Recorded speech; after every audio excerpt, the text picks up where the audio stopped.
In the 3rd year of coercing Lu Heng, I was diagnosed with cancer. The surgery requires a family member's signature, yet I have no relatives left, save for Lu Heng. Upon dialing his number, a cold laugh resonated. Tong Chi-yu, you would do well to perish out there. I chuckled softly in response and replied gently, very well, just be sure not to seek me out when the time comes. 1. By a stroke of misfortune, my phone inadvertently activated the speakerphone. In less than half a minute, our entire conversation echoed throughout the consultation room. I offered the doctor an apologetic smile and rose to leave. The assistant trailed closely behind me, cautiously venturing, Mr. Tang, the voice that emanated from your phone just now did not seem to belong to Mr. Lu. Pausing beside a waste bin, I snatched the diagnostic report from his grasp and discarded it, replying softly, I am aware. Lu Heng is a gentleman of refined upbringing. He would never utter such malicious words. At most, he would frown and helplessly admonish, Tang Chi-yu, cease your antics. The thought elicited an inexplicable smile from me. Lu Heng must certainly believe that this was yet another of my ploys to tease him. The timing was indeed uncanny. He had just visited the ailing Tang Jianian, and I had promptly informed him of my cancer diagnosis. He likely perceived my actions as despicable and unreasonable, which is why he allowed Tang Jianian to respond on his behalf. Naturally, I understood he was eavesdropping nearby. Thus, I felt compelled to assert, on that day, please do not seek me out. Before hanging up, I added a final remark. Do not fret. In no more than 3 months, I shall return him to you. This was a message deliberately intended for Tang Jianian, offering him a glimmer of hope. After all, he is my younger brother. Upon exiting the hospital, I suddenly felt a weight upon my shoulder. Turning my head, I discovered a coat draped over me. The wind was quite fierce outside, causing Bai Yang's tie to flap vigorously. My gaze drifted upward, traversing his well-defined features, which remained composed and unperturbed. I had overheard the young women in the office discussing him, claiming Bai Yang was a tall, wealthy, and handsome gentleman, whose family owned a company. They found it perplexing that he chose to work as an assistant in another firm. Bai Yang, how long have you been by my side? I inquired. Less than a month shy of 3 years, he replied. 3 years. I couldn't help but smile at the thought. Initially, I had assumed he was merely a privileged scion seeking to experience life outside his gilded cage. I never anticipated he would remain steadfast for such a duration. I removed the coat and draped it back over him, continuing our conversation. What are your plans moving forward? After a few seconds of silence, I jested. Are you still considering joining another company? I could write you a letter of recommendation. A warmth enveloped my back as the coat returned to my shoulders. I shall not leave, he stated. I glanced at him, my steps unceasing. Then what purpose does your staying serve? Do you intend to collect my remains? Mr. Tang, I am well versed in foreign matters, he replied. What did you just call me? I turned back, regarding him with a dispassionate expression. Bai Yang met my gaze for 2 seconds before lowering his eyelashes, respectfully uttering, Mr. Tang. I smiled and nodded, patting his shoulder. Since you address me as Mr. Tang, let us confine our discussions to work-related matters, shall we? His dark, luminous eyes brimmed with unspoken words. Yet, ultimately, he refrained from voicing his thoughts, bowing his head and quietly acquiescing, very well. 2. Lu Heng paid his visit for 3 consecutive days. Upon returning home on the 4th day, the atmosphere remained eerily quiet. I took out my phone and composed a message. I must see you within 2 hours, or I will go directly to find Tang Jianian. After sending it, I tossed my phone aside and rose to retrieve several bottles of wine from the cabinet. Lu Heng detested my commanding tone and loathed it even more when I used Tang Jianian as leverage against him. Unfortunately, I had exhausted all polite and conciliatory approaches, which proved utterly futile. Thus, I was left with no choice but to sever our facade of civility. To achieve my ends by any means necessary, that was Lu Heng's assessment of me. He was quite astute in his judgment. I am indeed such a person. My initial encounter with Lu Heng occurred in the hospital. I had gone to visit my bedridden father, only to be met with my stepmother's venomous tirade, branding me a heartless wretch, and she even attempted to douse me with scalding water. Yet, someone intervened on my behalf. It was Lu Heng, who had been accompanying Tang Jianian during his visit. Witnessing the scene, he swiftly pulled me behind him, shielding me from the searing liquid.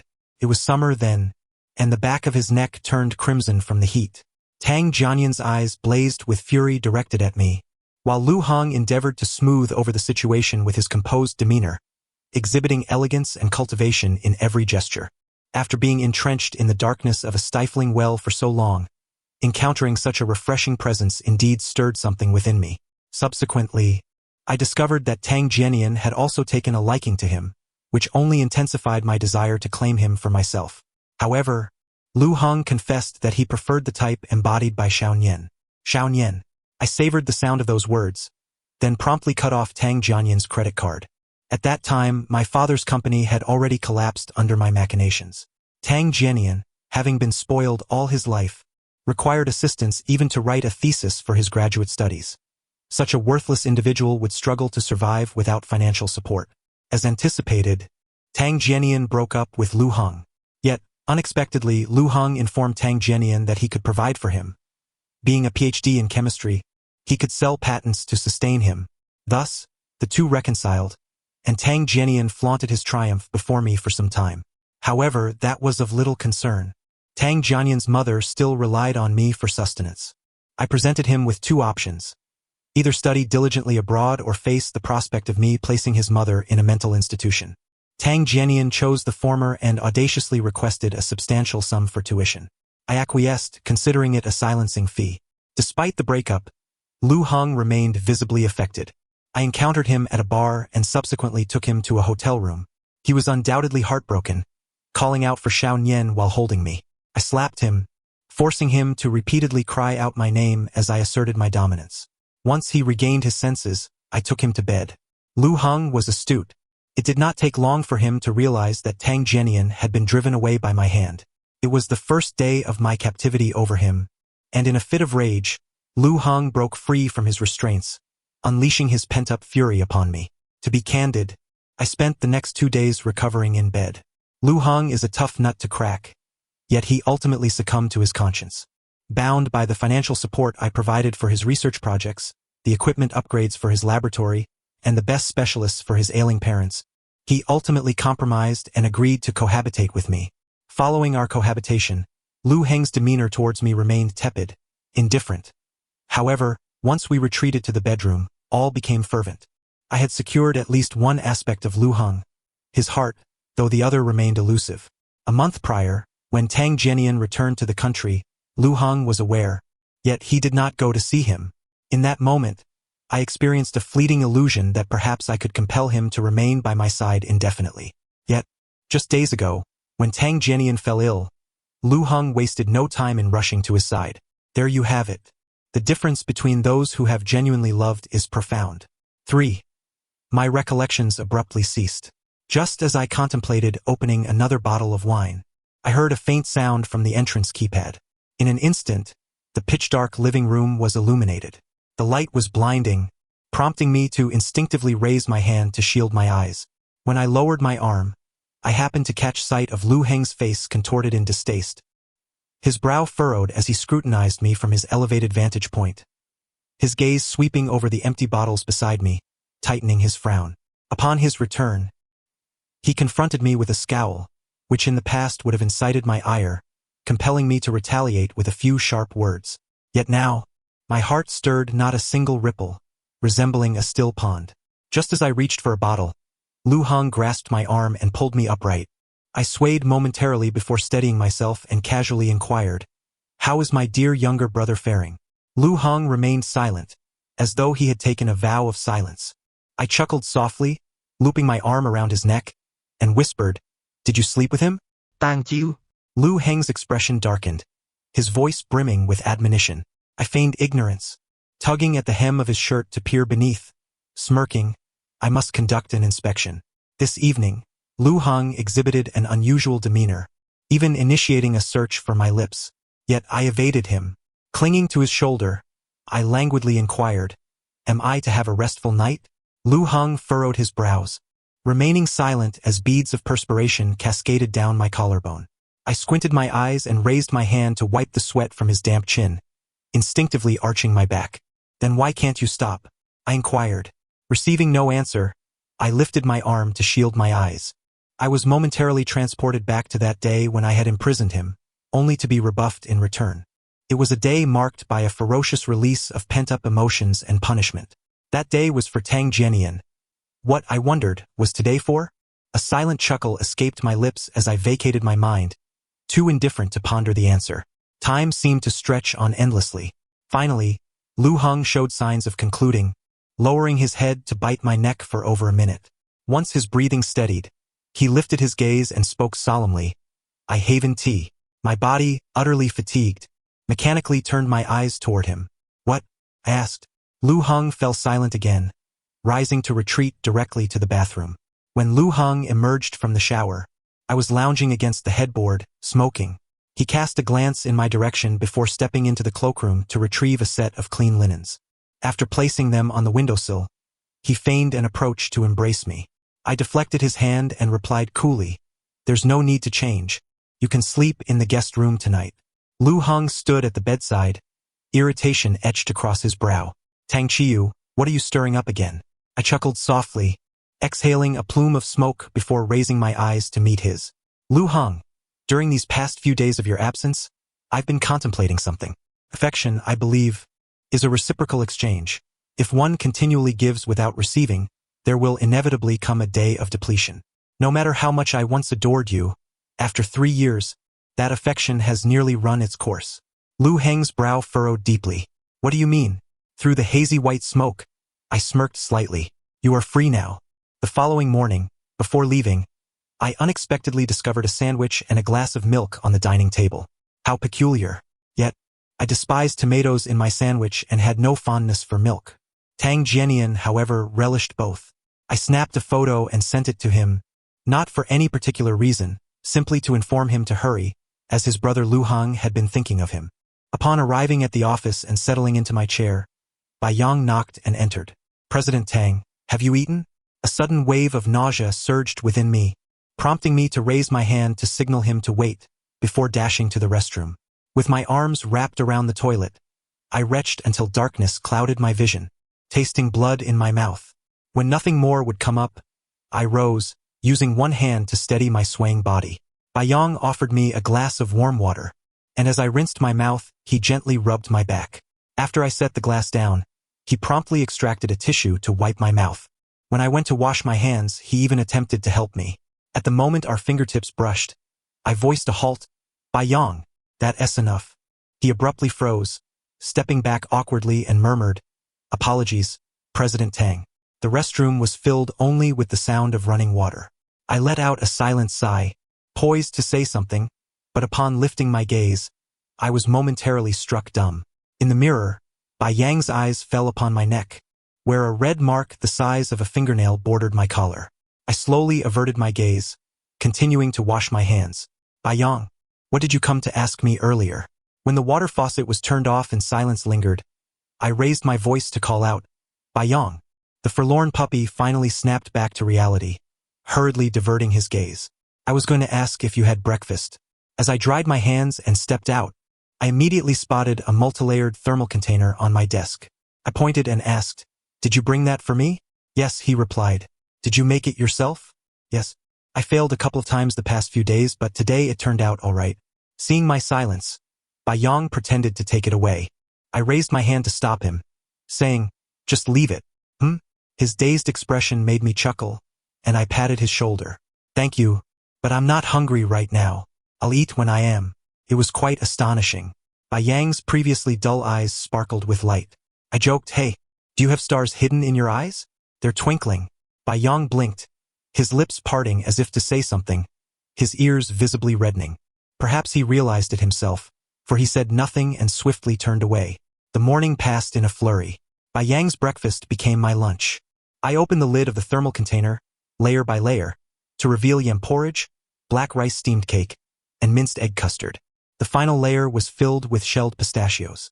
As the day drew to a close, I received a payment reminder from the nursing home. Conveniently, my last appointment of the day was at the facility. Upon reaching the parking lot, I spotted Bai Yang waiting beside my car. President Tang, Li Gu said his son has a parent-child activity at school this afternoon and asked me to cover for him. Old Li had mentioned this to me at lunch, and I had told him to leave directly, not expecting him to find a substitute. I tossed him the car keys, which he caught and unlocked the door before pulling open the passenger seat for me. I raised an eyebrow, standing still. Bayang quickly realized something was amiss and hastily moved to open the back door. I chuckled and walked over to touch his hand as he reached for the door, then settled into the passenger seat. All right, hurry and get in. There was a flower shop across from the nursing home, and Bayang asked if I wanted to buy a bouquet. I waved my hand dismissively. Buying flowers for someone who could only move their eyes would be a waste. Entering the ward, I found a caregiver there, gently wiping Tang Mingjie's face. I instructed him to step outside while I pulled up a chair to sit by the bed. 3 years ago, when Tang Mingjie first saw me, his eyes were wide with anger. Now he could face me with calmness. Dad, I've come to pay the fees. Why won't you smile at me? Tang Mingjie's murky eyes brimmed with resentment, and he closed them in defiance. I smiled softly, taking a tissue to wipe his hands. What right do you have to hate me? When I was 13, my mother passed away. The day after her burial, Tang Mingjie brought home a mother and her child.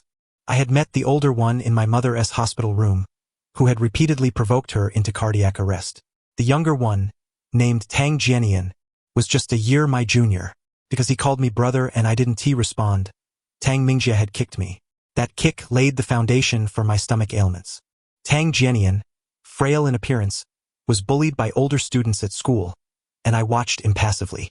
After returning home, Tang Jianian would have red eyes but say nothing, while I would receive a beating for failing to protect my younger brother. This cycle of abuse was endless. Before I turned 16, I could never understand how they could concoct so many reasons to hit and scold me. After I turned 16, when they expelled me from the house, it all became clear. They would stop at nothing to achieve their goals. I learned their ways. Upon reaching 18, I used the trust fund my mother left me to purchase a gaming studio, and from that moment on, I navigated the world of business, building connections amidst the clinking of glasses. I sacrificed all notions of face, dignity, and health, driven solely by the ambition to one day see my company absorb Tang Mingjie's. 3 years ago, I accomplished it. On his way to confront me, Tang Mingjie met with an accident, resulting in his current state. I took the tissue set aside to wipe his face, and inadvertently covered his mouth and nose. At last, Tang Mingjie opened his eyes, terror gradually filling them. Dad, I dreamed of Mom last night. She asked me if I took care of the flowers in her garden. I slowly raised my hand, gently covering Tang Mingjie's mouth and nose with a cloth, and smiled softly. What flowers are left in the garden? The day after you brought that woman back, she ordered the garden to be completely cleared. When I confronted her, she claimed to have a pollen allergy, and you slapped me and demanded I apologize to her. Yet later on, for her birthday and various holidays, you showered her with flowers, so many indeed. Tang Mingjie's face gradually turned a deep shade of purple. I stifled my smile, letting my expression grow serious. Father, do you now grasp the suffocating sensation? That woman, knowing full well my mother's fragile state, repeatedly came to provoke her. The suffering you currently endure pales in comparison to even a fraction of hers. Tang Mingjie's eyes were filled with fury. I dropped the cloth and watched him struggle to catch his breath. After a long silence, I stood up and tossed a card at him. This is my last visit. From now on, whether you and your family live or die is of no concern to me. The door to the ward remained slightly ajar. Upon pushing it open, I instantly caught sight of Bayang's flustered figure attempting to avoid me. I stood at the entrance, carefully wiping my fingers with a handkerchief. Moments later, a shadow fell before me. Mr. Tang, you left your phone in the car. Mr. Liu has been trying to reach you, so I thought I'd bring it to you. Did you hear everything? Yes, I've been guarding the door for you. Today's events will remain between us. I paused, then tossed the handkerchief into the trash before meeting his gaze. 3 seconds later, I allowed a faint smile to grace my lips. Thank you for your efforts. Bayang visibly relaxed. Mr. Tang, your phone. I took it and tucked it into my pocket, speaking as I walked. Bayang, I'm planning to move in the next couple of days. Please help me find a moving company. After a moment's reflection, I amended, never mind. It's just my belongings. I can manage. Just yours? Bayang's reaction was somewhat exaggerated. His eyes brightened for a moment before dimming. Aren't you living with Mr. Liu? Not anymore. A glimmer of anticipation seemed to flicker in Bayang's eyes. You're single now? I stifled a laugh. Just as I was about to change the subject, my phone rang. The caller ID displayed Lu Heng. Hesitating for a few seconds, I answered the call. What is it? Why didn't TU answer my calls? I frowned, ready to hang up, but his voice came through again. Tang Chiu, I need to tell you something. Go on. You should apologize to Tang Jianian's mother. My palms instinctively clenched, and I scoffed. For what reason? 3 years ago, you used his mother to threaten him into breaking up with me. Although that was in the past, I still hope you can apologize to them. Is that all? Yes. When do you finish work? I've made dinner. I laughed aloud. Lu Heng, has Tang Jianian told you that for the past years? His mother and child have had no worries about food or clothing, all thanks to whose money? Setting that aside, even if one day I truly send that woman to a mental institution, it would be her due recompense. And you, Lu Heng, don't call me anymore. It's over between us. From the sanatorium to the parking lot, Bai Yang carefully observed my expression. Once in the car, I instructed, first, take me to the hotel, then you can head home. After fastening my seatbelt, Bai Yang hesitated, making no further move. I turned to look at him. Sensing my gaze, Bai Yang met my eyes. Mr. Tang, it's not suitable for you to stay in a hotel alone right now. After a brief silence, I teased. What? Are you afraid I might do something foolish? No, I'm worried that if your stomach starts to hurt, no one will be there to take care of you. I don't need anyone to take care of me. Just drive. But I want to take care of you. I want to bring you home. In the silence of our shared gaze, I found myself conceding first. Bai Yang's eyes were too sincere, filled with something I couldn't respond to or bear. I looked away into the void and said softly, Bai Yang, since you understand my situation, you should cut your losses. But I don't see my feelings for you as a loss. I closed my eyes, the word stubborn flashing through my mind. Bai Yang, if you don't listen to me now, you will suffer greatly later. A chuckle fell from his lips. You're considering my future? Mr. Tang, I've realized you simply don't want to owe anyone anything. Even to those who have hurt you, you will repay them in kind. One to you? I turned my head and frowned. Bai Yang's smile remained. But Mr. Tang, everything I do is of my own volition. Even if you cannot reciprocate, you don't owe me anything, so there's no need for you to feel guilty. My expression darkened. Are you foolish? Bai Yang returned my glare with a bright smile. I'm not foolish. I know what I'm doing and can foresee the outcome. In the past, I could only watch, but if I'm forced to watch now, it would drive me mad. I regarded him with a sidelong glance. What would happen if you went mad? Bai Yang shrugged. I don't know, but I'm sure you wouldn't want to see me lose my mind. Mr. Tang, please don't concern yourself with my thoughts. Just consider me a friend or a devoted subordinate, all right? I remained silent. Bai Yang unfastened his seatbelt, leaned closer, and gently shook my arm. I beg you. I glanced at him helplessly. Do you know what you resemble right now? I don't, but I know you've softened. Bai Yang pointed at my eyes from a distance. I saw it just now. Your gaze softened for a moment. After a long silence, I lowered my eyes. Bai Yang, let us just be friends, shall we? Bai Yang nodded obediently. Okay. As the car slowly moved, Bai Yang casually initiated a conversation. Mr. Tang, did you notice that throughout our discussion just now, I didn't use Nin? Indeed. Would you like to know why? Why? Because it's after working hours. I chuckled softly. Then why do you still call me Mr. Tang? Bai Yang glanced at me, his tone rising. That's different. Even after hours, you're still my boss. I smirked and relaxed, closing my eyes. From now on, after work, don't call me Mr. Tang. Just use my name. Tang Chiu? Chiu? But I prefer to call you brother. Suit yourself. Bai Yang's voice was laced with laughter. Brother? Bai Yang's home was immaculate, spacious, and bright. The balcony was adorned with a multitude of green plants. He had thoughtfully labeled each pot, and on the shelf lay a leather-bound notebook detailing the watering and fertilizing schedule for each plant. I squatted in front of a flourishing orchid, unable to suppress a smile. Bai Yang had brought numerous orchids to my office, always claiming he bought them during a sale. A sudden ring of my phone jolted me back to reality. I glanced at the screen. Again, it was Lu Heng. I promptly hung up and blocked him. Just as I returned to the living room, Bai Yang brought me a glass of warm water before hurriedly retreating to the kitchen. I contemplated assisting him, but as I approached, I faintly heard him conversing with someone. Not yet eaten, still preparing, but I need to cook for 2 tonight. Yes, it's him. Quickly congratulate me. I finally brought him home. No, please don't come over. I'm afraid you might scare him away. By the way, Mom, could you ask Aunt Wong to assist me for a couple of days? Or at least get me a recipe. Something nutritious yet easy to digest. Of course, it must also be flavorful. Got it, I'm learning, so that's that. Take care of Dad. Bye. Bayong hung up the phone and began to cook.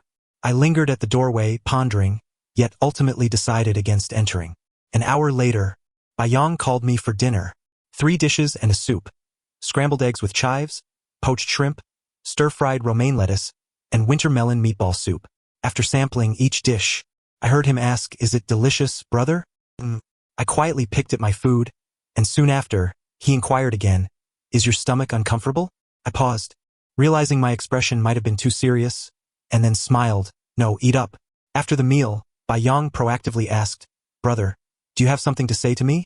After a moment's consideration, I asked, "Bayong, how do you usually treat your friends?" "Depends on the type. I have drinking buddies, casual friends, and close friends." I grew serious, "So, which category do you place me in?" "The 4th category." "What?" Bayong fixed his gaze on me, a smile slowly blossoming on his face. "A category just created today." I furrowed my brows, about to speak, when Bayong popped a piece of hawthorn cake into my mouth, laughing even more heartily. "So, brother, I'm also experiencing this kind of friendship for the first time. Please bear with me for my shortcomings." "You little rascal. Last night, I suffered from stomach pains for quite some time and only managed to fall asleep just before dawn. Consequently, when Bayong knocked on my door in the morning, I didn't hear him at all. He was quite anxious and directly opened the door, rushing in. Upon seeing my pale face, he fell silent. He squatted beside the bed, trembling as he reached out to check my breath. I extended my hand from under the blanket, grabbed his finger, and tossed it aside, slowly opening my eyes. I had nearly made the poor child cry. His eyes were already red. My mind was still a bit foggy. Without thinking, I reached up to touch his face, my fingertips brushing under his eyes. "I'm alive. Don't cry." Bayong immediately stifled his tears, but his face gradually turned red. Oh no, now I had made him shy. I smiled helplessly, withdrew my hand to shield my eyes, and lazily said, "Please step outside for a moment. I'll get up shortly." Because of this incident, we nearly arrived late for work. Encountering traffic on the way, by the time we reached the company parking lot, we were already 20 minutes late. "President Tang, are you going to deduct my salary?" Bayong, wearing a serious expression, made me laugh as he unbuckled his seatbelt. Of course, let HR note me down too. The moment we got out of the car, the smile vanished instantly. Lu Heng emerged from behind a car, his face darkened, eyes bloodshot. "President Tang, you." Upon seeing Lu Heng, Bayong fell silent. With a loud bang, he slammed the car door and rushed to stand protectively in front of me. "Brother, although I don't know why you broke up with him, you've clearly told him it's over. If he is still blocking you, that's his fault. Just give the word, and I'll help you deal with him." Bayong had already assumed an attacking stance, and when I gently tugged at his raised arm, he remained completely unmoved. In exasperation, I lifted my hand to pinch the nape of his neck. "Brother," he whined. You go up first. But he looks dangerous." I smiled. "If he makes a move, I will too. Don't worry, just go upstairs and listen." "All right." Bayong reluctantly left, glancing back 3 times. After watching him enter the elevator, I turned to Lu Heng. "What do you want? Why didn't you answer my calls?" "Why should I answer your calls? Were you with your assistant last night? What does that have to do with you?" Thank you. "I waited all night for you." I let out a cold laugh. "So what? Did I ask you to wait? Can a learned doctor not comprehend the meaning of it's over?" Lu Heng, at that moment, had lost his usual calm demeanor, his chest heaving as he took heavy steps forward. "Tang Chiu, why do you get to decide when it ends?" "Oh, what do you want then? It was I who pursued you initially. Now that I've returned your freedom, you should be pleased." "That's not it. It's not like that," Lu Heng stammered, agitated. "It's just not right. I want to know why you suddenly did this." I furrowed my brows in disbelief. "Was it so sudden?" "Lu Heng, I waited for you for 3 days, or perhaps I should say, I waited for you for 3 years. A momentary haze crossed Lu Heng's serious expression. I didn't want to say more, turning to leave, but he suddenly grabbed my arm. Lu Heng took a deep breath, struggling to speak. "Tang Chiu, I can explain. Nothing happened between me and him those 3 days, just listen to me." "What does that have to do with me?" I pried his hand off, laughing lightly. "Lu Heng, I made my feelings very clear that night. I no longer have feelings for you. Even when I slept with you that night, I felt nothing. So I am absolutely certain that I truly do not love you anymore. The color drained from Lu Heng's face, and his throat bobbed several times. Tang Chiu, you can't do this, you forced me back then. Yes, I forced you back then, but now I've given you back your freedom, Haven Ti. So why do you come back to talk to me about such strange things? Lu Heng remained silent, his face taut. I raised an eyebrow, nodding. I understand now. You want compensation, right? Fine, the apartment you're living in is worth 30 million. Consider it yours. Tang Chiu. His furious shout echoed in the air. I calmly looked at him. You don't want money, so what do you want? After a brief silence, I raised an eyebrow. Could it be that you still wish for my love? Lu Heng's pupils constricted sharply, his expression akin to someone stung by a scorpion. I let out a laugh, dripping with sarcasm. Waving my hand, I turned to leave. That apartment is yours now. Consider it your compensation for emotional distress. From now on, we owe each other nothing. As soon as I entered the office and sat down, Bai Yang burst in like a whirlwind. Grabbing my shoulders, he yanked me up from my chair and began to check me from head to toe. What are you doing? His gentle touch traveled down to my ankles and back, not sparing my palms or the backs of my hands. Finally, Bai Yang let out a sigh of relief. Thank goodness you're all right. I smiled helplessly. You rushed in here just for this? Yes, you're so good at enduring pain. Although you seem fine, I still worry. Saying this, he placed his warm palm over my abdomen. Does it hurt here? I shook my head slightly. His hand moved to my heart. What about here? Bai Yang gazed at me intently, his eyes as clear as a pristine spring. In that instant, I realized what he was asking. It didn't hurt. It was just very empty. I smiled to mask it, pushing his hand away and sitting back down. Stop overthinking things. Go back to work. Bai Yang lowered his head and uttered a soft "oh." Yet his feet remained rooted to the spot. I cast a glance in his direction and inquired, is there something else? Indeed, he replied. Speak. Bai Yang cleared his throat and slowly began. Director Tang, last night I ordered some clothes and shoes for you. I arranged for them to be delivered to my home at 7 this evening. Additionally, an aunt will come to my house to prepare dinner. Her cooking is quite exquisite.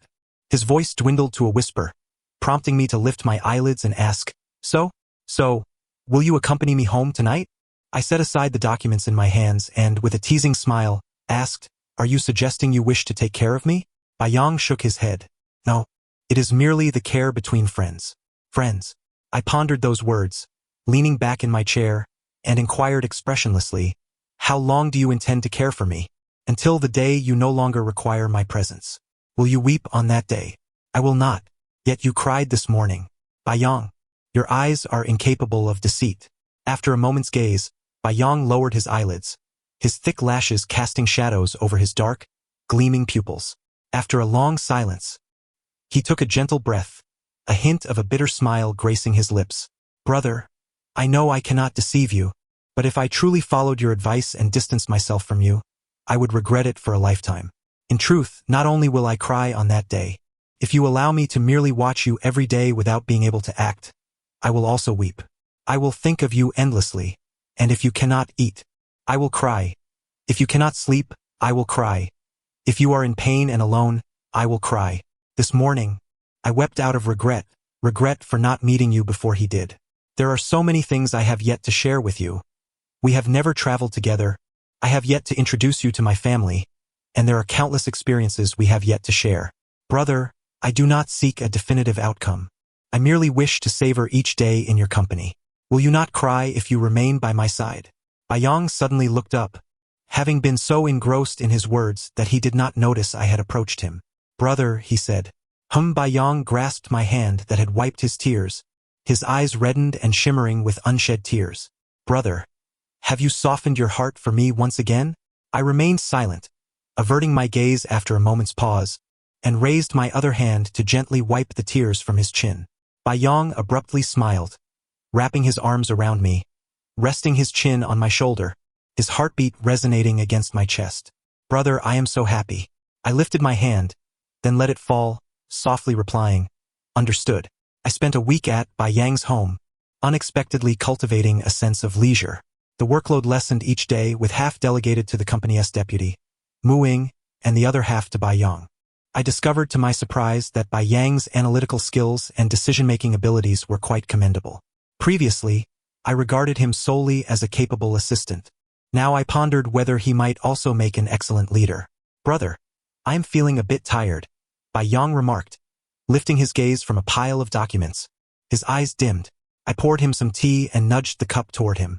Have you mastered everything I taught you today? Bai Yang grabbed the cup, leaning back against his chair, sipping while exclaiming, I have learned. I never realized how much concern you bosses must bear daily. It's truly not easy. I cast him a sidelong glance and, in a roundabout way, implied, from what you say, you do not wish to be a boss? Who will inherit your family's company?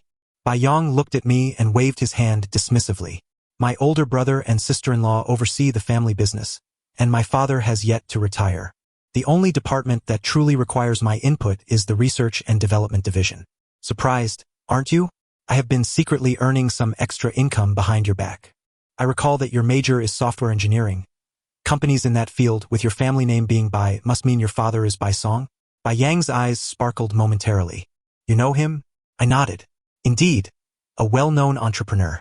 Bai Yang's spirits lifted. My father is Bai Song. My elder brother is Bai Yi, my mother is Lan Yuexin. My sister-in-law is Song Wan, and I have grandparents on both sides. All of them know you. I chuckled at his enthusiasm. What do they know about me? Bai Yang's gaze faltered slightly as he whispered. They know I like you. After a brief silence, I gently asked, do they disapprove? Bai Yang frowned. Of course not. They all adore you. My brother has always admired you, and my parents asked me yesterday when I would bring you home for dinner. By the way, half of what I secretly bought for you was chosen with my sister-in-law's help. As I listened, I found myself momentarily lost in thought. Bai Yang suddenly dashed in front of me, turning my chair around and crouching down. Brother, what is wrong? His slightly anxious voice snapped me back to reality, and I smiled.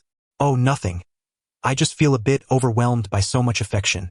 Bai Yang placed his hands on my knees, his expression turning somewhat despondent. Brother, have I added to your burdens? I broke into laughter, tugging at his arm as I stood up. What nonsense are you thinking? Go tidy up. It's time to get off work. Bai Yang's mood shifted rapidly. Soon he was back to his cheerful self. On our way home from work, he insisted on stopping at a supermarket, and as we finished paying and walked towards the parking lot, he suddenly leaned in close and whispered, Brother, I feel like someone is following us. I halted, scanning the area but finding no suspicious figures. After dinner, Bai Yang urged me to take a stroll in a nearby park, and before long, I too sensed something amiss. Indeed, someone was tailing us. We exchanged glances, and a suspicion began to form in my mind. Brother, do you think it could be him? I cannot be certain. I had already instructed my lawyer to handle the transfer of the apartment promised to Lu Heng. He had no reason to seek me out again. I tugged at Bai Yang's sleeve. Let us continue our walk for a little while longer. However, we had not gone far when a sudden wave of pain gripped my stomach, causing me to freeze and furrow my brow. Bai Yang looked down at me, immediately bending down to carry me on his back as he turned to head back. It felt as though a hand was tearing at my insides. I collapsed against his back, the warmth in front contrasting sharply with the cold, clammy sensation of being watched from behind. In a haze, I thought I heard someone calling my name, Tang Chiu. The efficacy of the painkillers was waning. Bai Yang stayed by my side through much of the night. The following morning, he squatted beside my bed and asked, Brother, may I wear sunglasses to work today? I opened my eyes, taking a moment to process, and removed the sunglasses from his face. At a loss for whether to laugh or cry, I observed Bai Yang's beautiful dog-like eyes swollen into a mournful state. With a silent sigh, I gently patted his hand. Didn't we agree that staying by my side would prevent tears? Bai Yang grasped my hand, lowering his head with a muffled voice. I feel so powerless. Xiao Bai. Bai Yang shot his head up. I smiled and asked, may I call you that? Bai Yang stared at me, dazed, and nodded slowly. I sat up in bed and took the sunglasses, placing them on him. Do not speak such self-deprecating words. You are quite capable, whether as my assistant or as my friend. I am thoroughly satisfied. Go to the company this morning to hand over your work to Mu. Then take the afternoon off. I will approve it and then return to rest. Does that sound agreeable? All right. After Bai Yang stepped out, I tidied up a bit and called Chen Lu. He had been by my side for nearly a decade, and I considered him a trusted confidant. I spent the entire morning meticulously sorting through the assets under my name. Some crucial documents were still placed in the apartment I had promised to give to Lu Heng. Chen Lu, has the new property deed been processed? I inquired. Chen Lu nodded. I just received it yesterday and have placed it at the office. Shall I deliver it to Mr. Lu this afternoon? No need. Just hand it over to Bai Yong when you return to the company, and let him bring it to me, I instructed. Understood, Mr. Tang. As the clock edged towards 6 in the evening, Bai Yong finally returned. Upon entering, he leaned closer to me, eager for me to see his eyes. Has it returned to normal, brother? I pinched his face, scrutinizing it from side to side. Why do you seem younger? Bai Yong chuckled, of course. To reduce the swelling quickly, I had my sister-in-law take me to a beauty salon and even applied a mask. Such a cheeky little pup. In an instant, Bai Yong wrapped his arms around me from behind, preventing my departure. Brother, what were you mumbling about just now? I snatched the property deed from his hand, maintaining my composure as I replied. I was praising you. Now let go, I need to step out. Don't wait for me for dinner. Yet, Bai Yong paid no heed to my words. He seized the car keys and strode ahead of me. I'll drive you. I instructed Bai Yong to wait downstairs. Once upstairs, I lingered at the door for a minute before pressing the doorbell. It rang 3 times without a response. After hesitating for a couple of seconds, I tried the fingerprint lock. The door opened. The dimly lit interior remained unchanged. Even the position of my slippers had not shifted. However, upon stepping inside, a strong scent of alcohol assailed my senses. I switched on the light and took a few steps inside, only to find Lu Heng slumped beside the wine cabinet.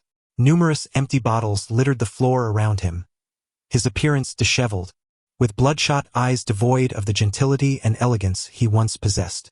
He looked up at me, his voice hoarse. You're back.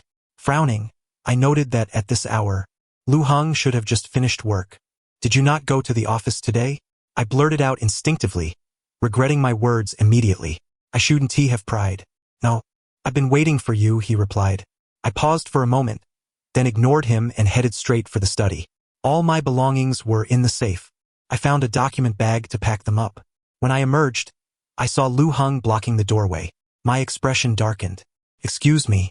Lu Heng remained unmoving, his somber gaze slowly traversing my figure. You've lost weight. I averted my gaze, repeating coldly, excuse me. Lu Heng ignored me, stepping forward. Thank you. I know how you felt during those 3 days. It was excruciating, utterly despairing, and painful, I thought, feeling an unprovoked annoyance rise within me. My stomach began to ache violently, a wave of discomfort surging. I took a deep breath, suppressing my temper. I've left the property deed on the table. If you're drunk, go to sleep, don't block me. Thank you. Lu Heng suddenly reacted, his face contorted in agony. I don't want the property deed. I don't want compensation. I don't want any of those things.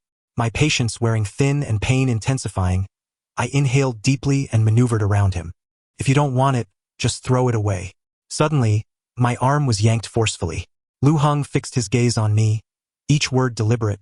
Tang Chiu, I don't want anything but you to come back. I closed my eyes, gripping my palm tightly to maintain my calm. Lu Heng, I'm not in the mood for your jokes.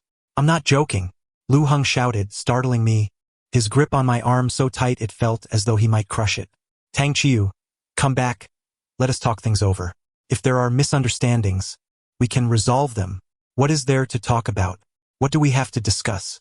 My emotions and pain reached a breaking point, and I shouted, it's over. Can't you understand? I don't love you anymore. Lu Heng, it's over. No love anymore? Lu Heng slowly ground out those 3 words, a strange smile flickering in his eyes. Tang Chiu, we've been together for 3 years. How can you say you don't love me anymore? Is because of Bai Yong isn't it? I glared at him, a mix of anger and shock. Shut up. Lu Heng had transformed into a madman, his expression twisted into a deranged smile. I struggled to free my arm, but he seized both of my wrists. Tang Chiu, you claim to have no feelings for me. Then who do you have feelings for? Bai Yong? You have a new choice, so you want to cast me aside, right? Well, I won't agree to that. Suddenly, Lu Heng exerted force, dragging me inward. What are you doing, Lu Heng? My vision blurred as he tossed me onto the sofa, forcing my legs apart with his knee and leaning over me. What are you doing? Didn't you say you have no feelings? Then let us find those feelings again. I left for 3 days, you left for 10 days. We're even now, and we won't mention it again. Lu Heng. I summoned all my strength and slapped him. Get a grip. Lu Heng paused for a second, slowly turning his face away, suppressing my lower body while grabbing my collar. I am very clear-headed. With a loud pop, a button from my shirt flew off and fell to the floor. The sound of the button striking the ground reverberated in my ears. In an instant, I felt as though I had lost the ability to speak. His hands began to roam over my body, teasingly. Warmth and wetness dripped onto my neck, teeth biting into my skin, like a snake injecting its cold venom. The pain drained all my strength, and anger surged through my nerves. At that moment, I experienced a sensation of impending collapse. His hands ventured lower. My stomach convulsed, as if 1,000 needles were piercing through me. I wanted to curl up, but Lu Heng pinned me down, holding me firmly. Breathing felt laced with a metallic tang. Without warning, something surged from my esophagus. I hastily covered my mouth, but in an instant, a metallic sweetness flooded my throat, quickly filling my mouth and spilling forth. Crimson liquid dripped from my fingers, coursing down my hand. I weakly pushed against Lu Heng, managing to croak out, "Get off." The scent of blood filled the air. Lu Heng halted his movements, lifting his head to stare at me blankly, his expression devoid of understanding. "Get out." With a resounding crash, the door was flung open. I slowly shifted my gaze to the entrance. Bai Yang, shocked by the scene before him, stood speechless. Upon locking eyes with me, he charged forward, yanking Lu Heng away and throwing him to the ground, trembling hands reaching out to embrace me. "Brother, didn't you say you were just coming up to get something? How did it turn into this?" "I'm sorry, brother. I shouldn't have let you come up alone." Tears streamed down Bai Yang's face. Panic surged within me, and I wanted to utter some comforting words. But as I opened my mouth, blood gushed forth, staining his white shirt. I frantically reached out to wipe it away, only to make it worse. I curled my fingers back in desperation, struggling to catch my breath. Blood continued to spill from my mouth, impossible to contain. I turned my head, trying to move away, but Bai Yang held me tightly in his embrace, his steady arms trembling uncontrollably. "Brother, it's me, Xiao Bai. I won't hide anymore. Okay?" A warm tear trickled down his chin, landing on my forehead. Then came the second, the third, washing away the blood on my face. Almost forgetting, Xiao Bai wouldn't mind me being dirty. I grew still, leaning weakly against his chest, grasping his sleeve feebly, murmuring, "Let us go, Xiao Bai, let us go." Lu Heng rose from the ground, his eyes vacant and devoid of clarity, moving mechanically in an attempt to keep pace. "Tang," he uttered. "Get lost." Bai Yang fiercely kicked Lu Heng, exclaiming, "You better kneel and pray for him to be all right." Yet Lu Heng still followed to the hospital, standing like a soulless being outside the emergency room, stealing glances at Bai Yang intermittently. Eventually, he could no longer endure the torment and numbly approached, uttering the fateful words, "What happened to Tang Chiu?" Bai Yang, covered in blood, felt a surge of fury upon seeing Lu Heng's face, grabbing his collar and raising his fist. But in the next moment, he recalled that Tang Chiu lay on the operating table, teetering between life and death. In an instant, a wave of anguish constricted his chest. Grinding his teeth, he lowered his fist and forcefully shoved Lu Heng aside, suppressing his voice as he said, "For God's sake, think about the call he made to you." Lu Heng's numb mind began to awaken, a chilling voice gradually amplifying within him, echoing, "Lu Heng, I have been diagnosed with cancer," the doctor said. What did the doctor say? He scarcely heard the completion of the sentence, allowing Tang Jianian to interrupt. It was as if he had been shot in the forehead, his countenance paling to a ghostly white as he crumpled to the ground, as if his spine had been wrenched away. Reflecting on his actions towards Tang Chiu that very night, he slapped himself fiercely. The memories of the past 3 years surged back like a tidal wave. Indeed, he had resented Tang Chiu for intruding upon his emotions, yet Tang Chiu had silently borne all his rage and outbursts. Not a single day in those 3 years had he treated himself poorly. The words during the surgery blazed like a glaring scarlet. At that moment, Lu Heng was compelled to acknowledge that he had clung to Tang Chiu's past mistakes while simultaneously reveling in his subservience. He had grown accustomed to the sacrificial love Tang Chiu offered, yearning for him to love him fiercely and unconditionally forever. Thus, he resorted to cold violence to exert control, shamefully using Tang Jianian to test the waters, and despicably manipulating emotions to suppress.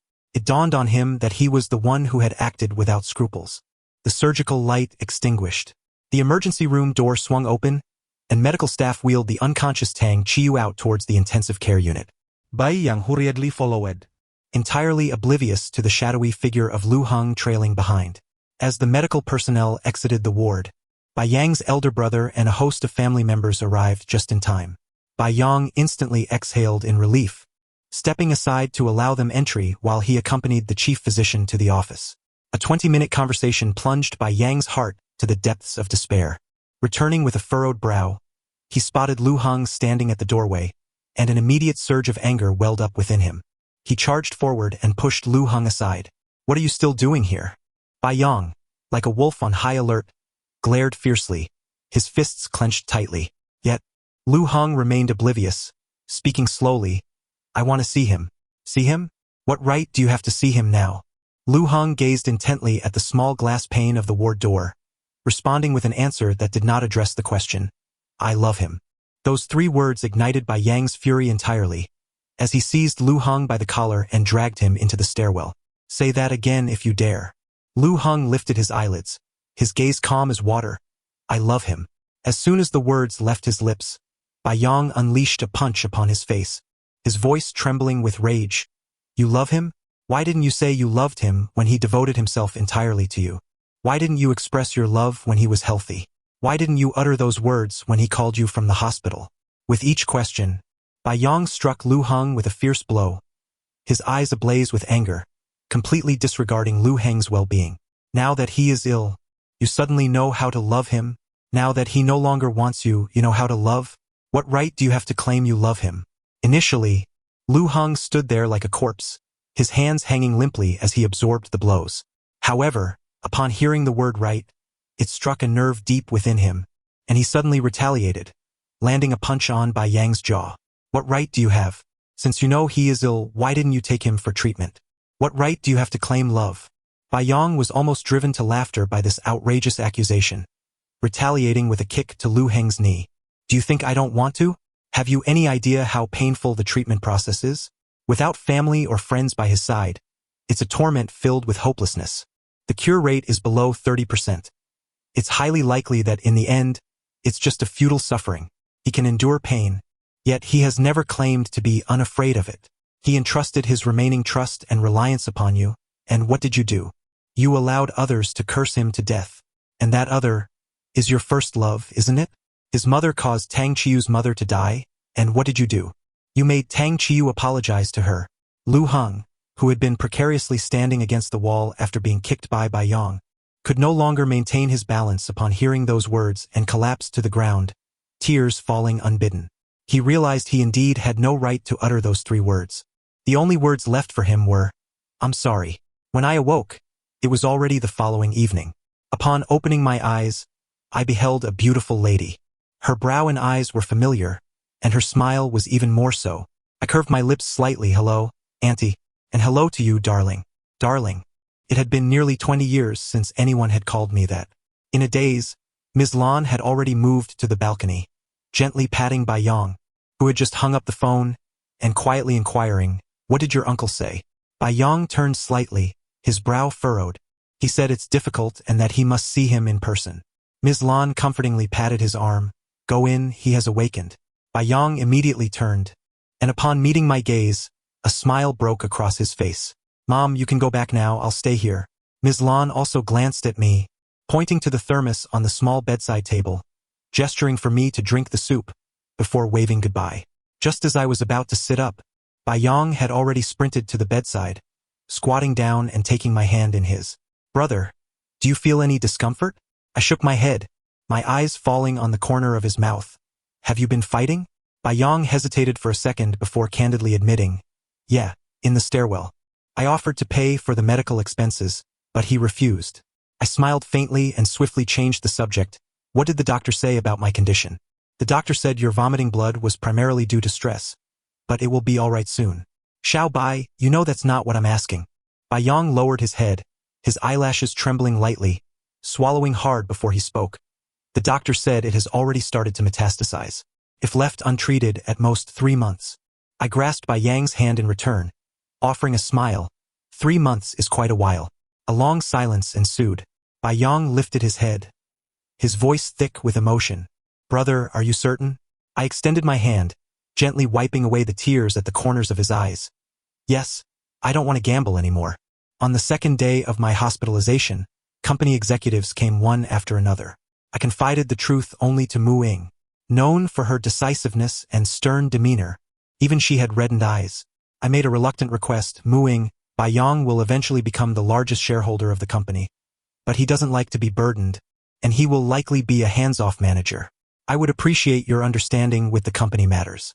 After relaying my message, I handed her a card I had prepared in advance, a token of gratitude for your efforts. Mu Ying, with one hand holding her bag and the other clasped behind her back, showed no inclination to accept. Rest assured, Mr. Tang, I am someone you personally nurtured. I know precisely what to do. With that, she wiped her eyes and departed without a backward glance. I sighed softly and handed the card to Chun Lu beside me. Find an opportunity to give it to her.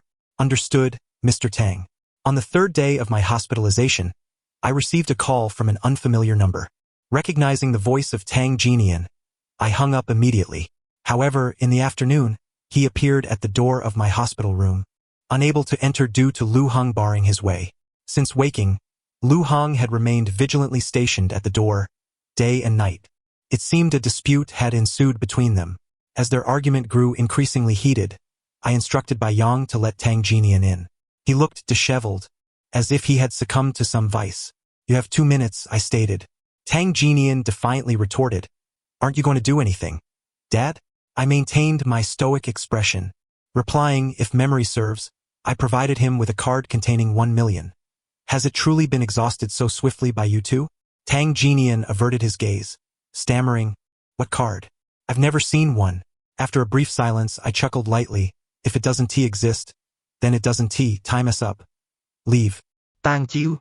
You can't take your money with you when you die. It would be better to give it to someone useful, Yang suddenly interjected. I raised my hand to stop him, speaking deliberately. Useful? What use are you? Studying abroad requires 20 million. I gave it to you. What did you do with it? Did you change partners every 2 months? Reveling until you couldn't stop? Are you brave enough to admit your true intentions to the person standing outside? Tang Jinian's pupils constricted. I smiled gently, though my money cannot accompany me to the grave, it can certainly send you to rehab. Care to try? Tang Jinian's complexion paled instantly, his expression fraught with panic as he shouted, Tang Chiyu, don't you dare intimidate me. Your day of reckoning will come. Before he could finish, Lu Heng stormed in and dragged him out. Half an hour later, Yang stepped outside for a moment and returned, giving me a knowing look. I nodded. Let him go. 2 minutes later, Yang entered again, squatting by my bedside. Brother, he refuses to leave. Let him be. Yang paused for a moment before continuing. He asked me to convey a message. What is it? He said, I'm sorry. I glanced at the door, then turned my gaze away, murmuring, I understand.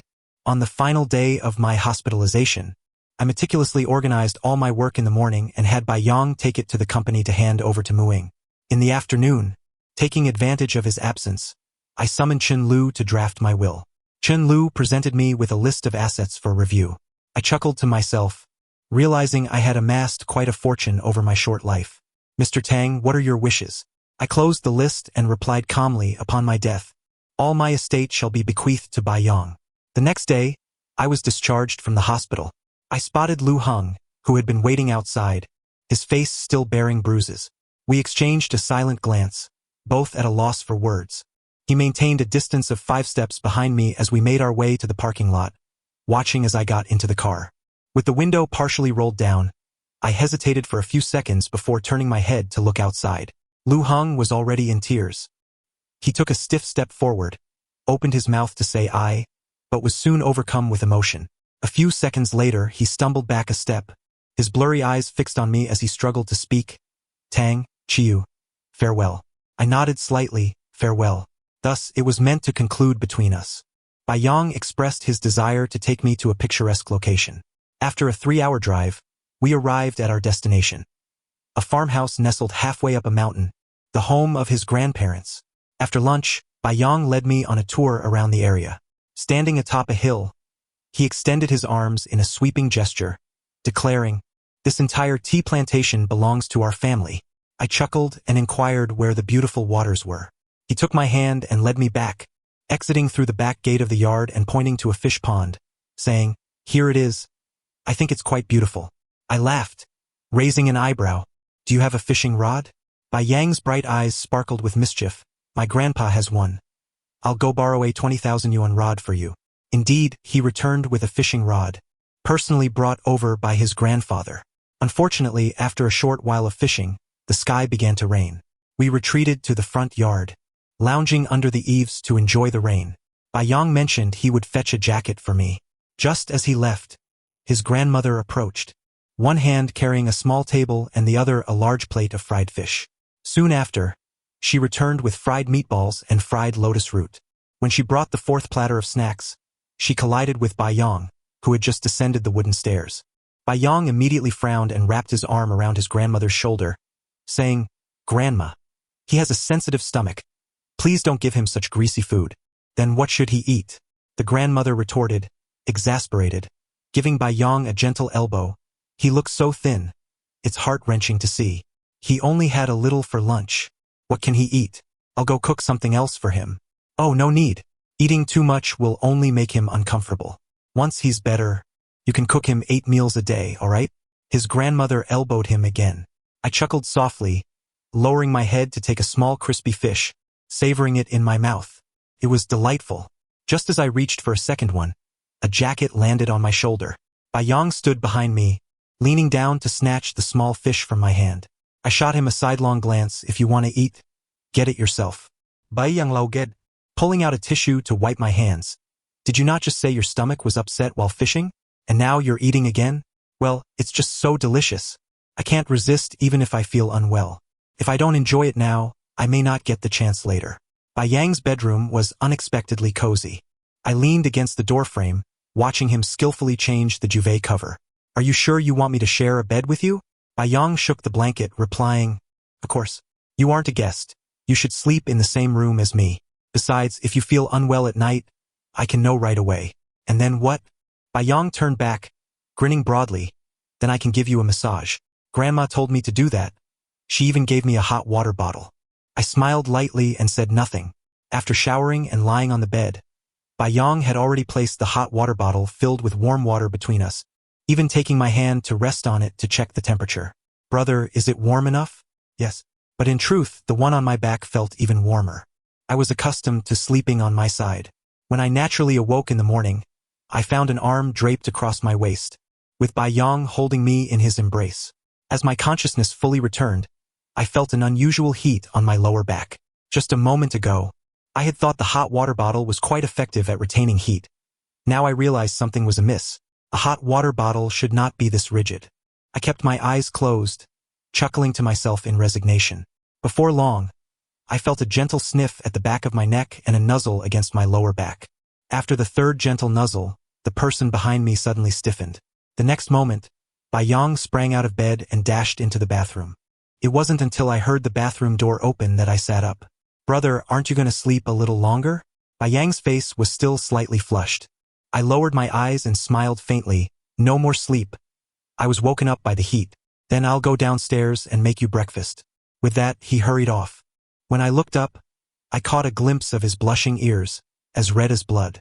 In the tranquility of the mountains, time seemed to stand still. Today, I accompanied my grandmother to pick tea leaves. Tomorrow, I shall follow my grandfather to fish. The day after, I will explore nearby attractions with Bai Yang. Unbeknownst to me, nearly half a month has slipped by.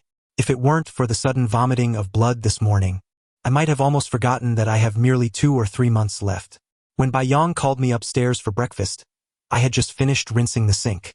Gazing at his reflection in the mirror, I softly proposed, "Could we perhaps skip breakfast this morning?" Bai Yang averted his gaze, retrieving a dry towel to dry my hands, and replied in a subdued tone, "All right, let's not eat." After exiting the bathroom, Bai Yang mentioned he was going downstairs to fetch something. I nodded and nestled on the sofa, waiting for him. In a daze, I heard the sound of the door creaking open. Upon opening my eyes, I found Bai Yang squatting before me, his eyes indeed tinged with red, and his nose slightly flushed. I diverted my gaze and gently inquired, "What did you go downstairs to get?" Yang raised an eyebrow and smiled. I brought you some leisurely reading material. With that, he produced a brown leather notebook from behind him. I had my mother send it over, and it just arrived this morning.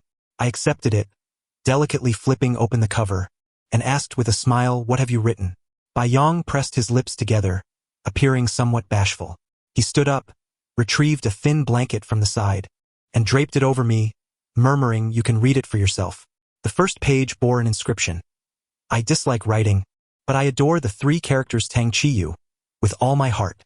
Beneath this phrase were numerous repetitions of Tang Chiyu, with the individual himself extending a finger, counting them one by one. I turned page after page, totaling 1,097 entries. As I flipped to the next page, the main text began. No. 1. Today is a splendid day. President Tang brought his team to our school for a presentation.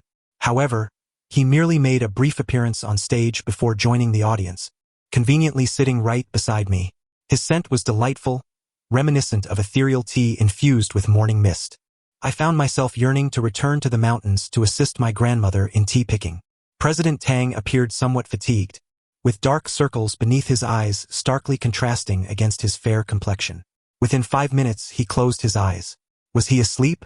After enduring another 5 minutes, I began to openly observe him. President Tang's features were exquisitely crafted. His brows and eyes resembled a masterful painting, handsome yet imbued with a sense of heroism. His long, thick eyelashes complemented the delicate crescent-shaped dimples beneath his eyes, lending him an additional layer of gentleness. Below that was a sharply defined nose, and further down, lips that appeared irresistibly kissable. I declared, the person who resonates with my heart most profoundly has arrived. Number 2. After that day, I resolved to pursue President Tang. I aspired to become his assistant, but alas, he already had one. Regrettably, I had to resort to some cunning methods. I secretly contacted Assistant Lin of President Tang's team. After consulting with my brother, I offered her a higher salary to lure her away from her current position, even providing her with a sum for her silence. The plan unfolded smoothly. Assistant Lin soon resigned. Consequently, I submitted my resume to President Tang's company, aiming directly for the assistant position. After 3 rounds of interviews and a personal meeting with President Tang, I succeeded. Number 3. President Tang possesses remarkable business acumen. Negotiating alongside him is exhilarating. Honestly, I would willingly work for free. My father inquired whether I planned to return home, to which I replied, "No, I found my boss. I intend to stay with him for life." My sister-in-law noted my joy at work from my social media, which somehow reached my father's ears, transforming it into a narrative of my idleness. Thus, the uncompleted tasks from the R&D department fell upon my shoulders. Nevertheless, I understand the principle of making the most of resources. Number 4. This is disastrous. I have discovered that President Tang is in a relationship. His lips occasionally bear signs of being chapped. Anxiety, jealousy, and a sense of madness engulf me. Number 5. I can no longer endure it. Today, I stealthily followed President Tang and discovered that his companion, while somewhat presentable, was treating him poorly. Indeed, those who are favored often act with impunity. I felt heartbroken, yet I do not wish to leave. Remaining in this position allows me to be near President Tang during the day. I shall stay by Yang? Very well. No. 6. After prolonged observation, I realized that President Tang seems unhappy in this relationship. I followed him once more, and to my surprise, I witnessed a confrontation between him and that man. They nearly came to blows. Despite my urge to intervene, I restrained myself. That night, I could not sleep, and the more I pondered, the more I felt something was amiss. The relationship between President Tang and that individual appeared abnormal. But what could I do? I lacked even the right to ask a question. Number 7. President Tang's moments of unhappiness have increased. My heart is anxious.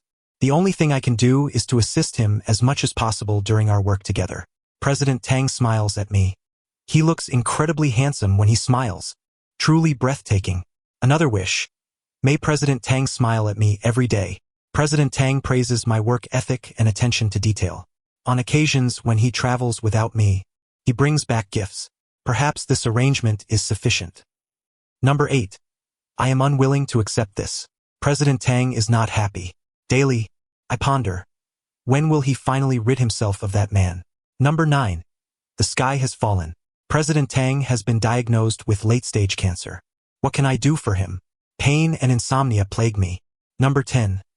I called my uncle and he too expressed helplessness. My mother went to a temple, and the following day I joined her. After offering incense, I knelt before the Buddha and recalled a fortune-teller from my childhood who claimed I would live to 90. I am 25 this year, and President Tang is 30. Thus, I prayed to the Buddha. Bai Yang is willing to exchange 30 years of his life for Tang Chi Yu's health and peace for the remainder of his days. Around noon, the door was gently pushed open. Bai Yang tiptoed in, noticing my closed eyes. Cautiously, he leaned closer, gingerly lifting and lowering my arm, then lifting the blanket to peek beneath. Just as he prepared to leave, I raised my arm to hook around his neck, opening my eyes. What are you looking for? Bai Yang remained in his crouched position, motionless, and softly asked, "Where's the notebook?" I squinted and smiled. I confiscated it. All right then. Bai Yang's ears turned faintly red, and his gaze wandered. "Brother," I said. "Don't move." I gently caressed his cheek. "Let me have a good look at you." "All right." Bai Yang obediently remained still, his eyes sparkling as if they contained a fragment of the galaxy. After a long moment, I raised my hand to cover his eyes and kissed the back of my hand. His soft eyelashes brushed against my palm. Bai Yang slowly squatted down, Extending his index finger and thumb to indicate a small distance, and quietly asked, "Brother, do you even just a little like me now?" I withdrew my hand, pinching his two fingers apart slightly, and smiled just a couple of points. Bai Yang's gaze shifted from his fingers back to my face, and suddenly, his eyes glistened with unshed tears. "Then can you?" Bai Yang's voice trailed off, tears gradually welling in his eyes. I understood his unfinished words. Yet, the chances of recovery are too low. I do not wish to drag him into suffering alongside me. "Brother, I managed a faint smile, turning my hand over to wipe his tears away. "Little Bai, I hope you live to a ripe old age." Since that incident of vomiting blood, my stomach pains have become increasingly frequent. I have spent more time upstairs. As the Qingming festival approached, the rainfall increased significantly. After a week of continuous rain, the sun finally emerged today. After I had finished my morning routine, Bai Yang ascended the stairs bearing a lavish breakfast, comprised of no fewer than 6 dishes. "Why so much?" I inquired, raising an eyebrow. Bai Yang pulled out a chair for me, replying, "You didn't eat anything yesterday. Grandma insisted I ensure you make up for the nutrition you missed." I arched an eyebrow further. "Will we still have lunch then?" "Yes. Grandma says there must be at least 8 dishes for lunch," he confirmed. After consuming half a bowl of porridge, I set down my spoon, lost in thought. Bai Yang glanced at me, said nothing, and directly took the bowl, finishing the remaining porridge in a few swift bites.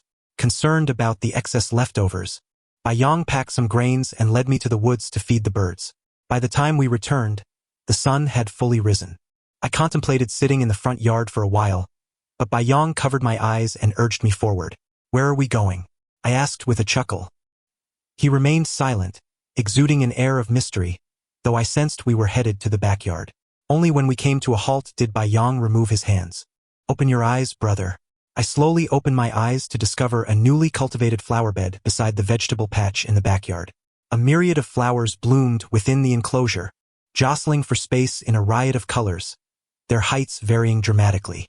Bai Yang stood behind me, softly asking, "Brother, does it bear any resemblance to what you remember?" My throat tightened momentarily.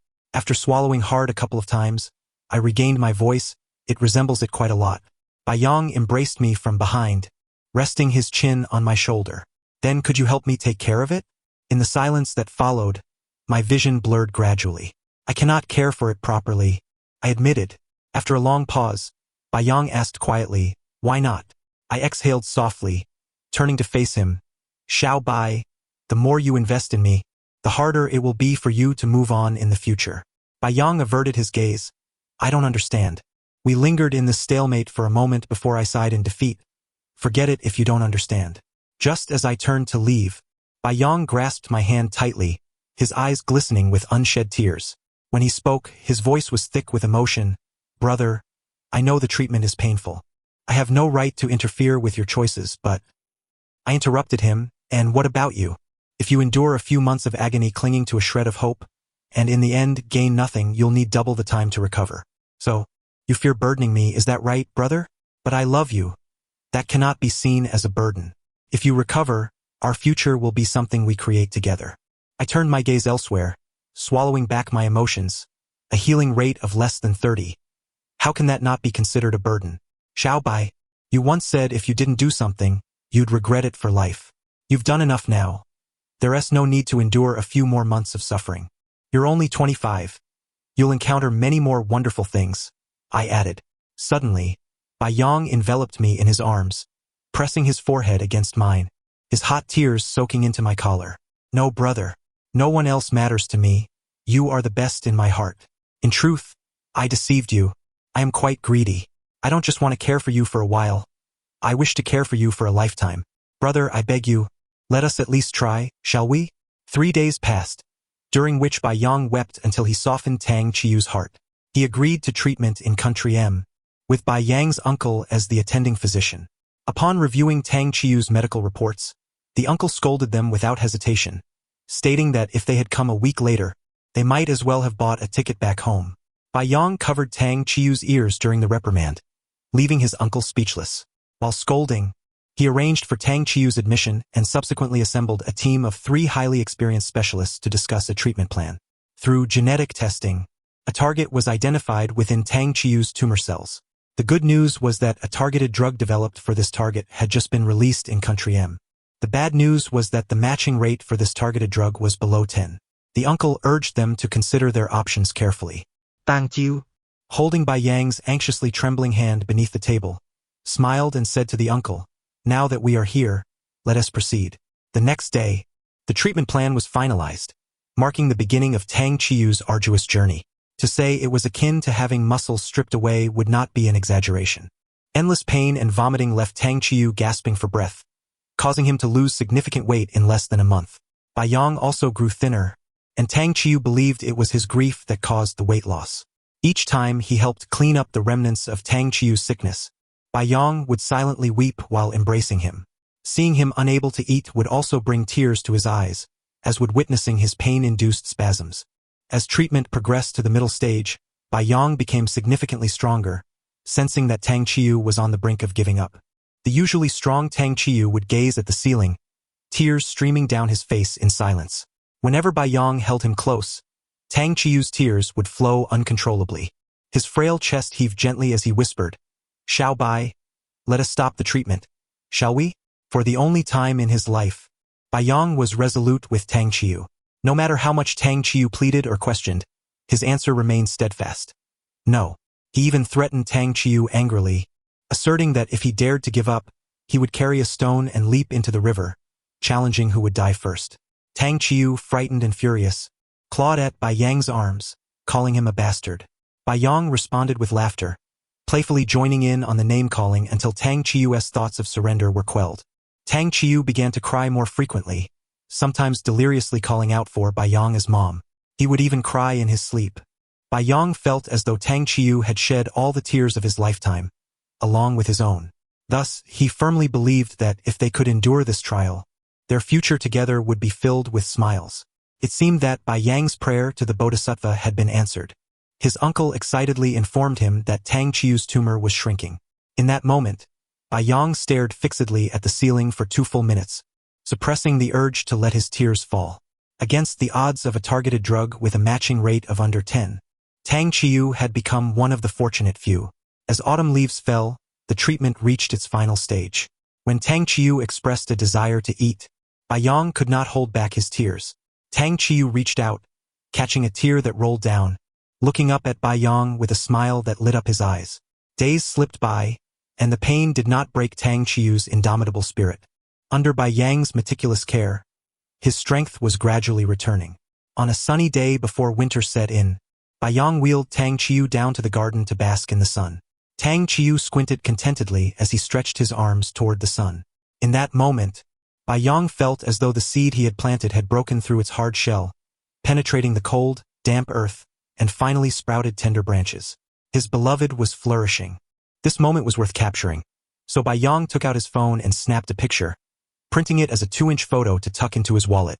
Tang Chiu's condition continued to improve. The medication was gradually reduced, and Bai Yang's uncle became increasingly diligent in his rounds. A month later, he unexpectedly encountered his nephew affectionately chewing on his patient. Upon noticing his presence, Tang Chiyu winked at the uncle in apology. This was too wonderful. The uncle immediately declared, "Discharge." The liberation came so abruptly that the two were exhilarated, staying awake all night in anticipation. The next day, the uncle personally accompanied them to the hospital entrance, where a driver sent by Yang's elder brother awaited them by the roadside.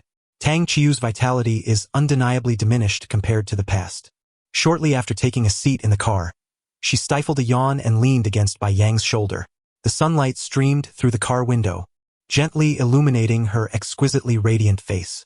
Bai Yang gazed down at this captivating scene that stirred his heart profoundly, and 4 words floated into his mind, just as upon first meeting. The end of the narrative. Thank you for listening, and we shall meet again in the next story.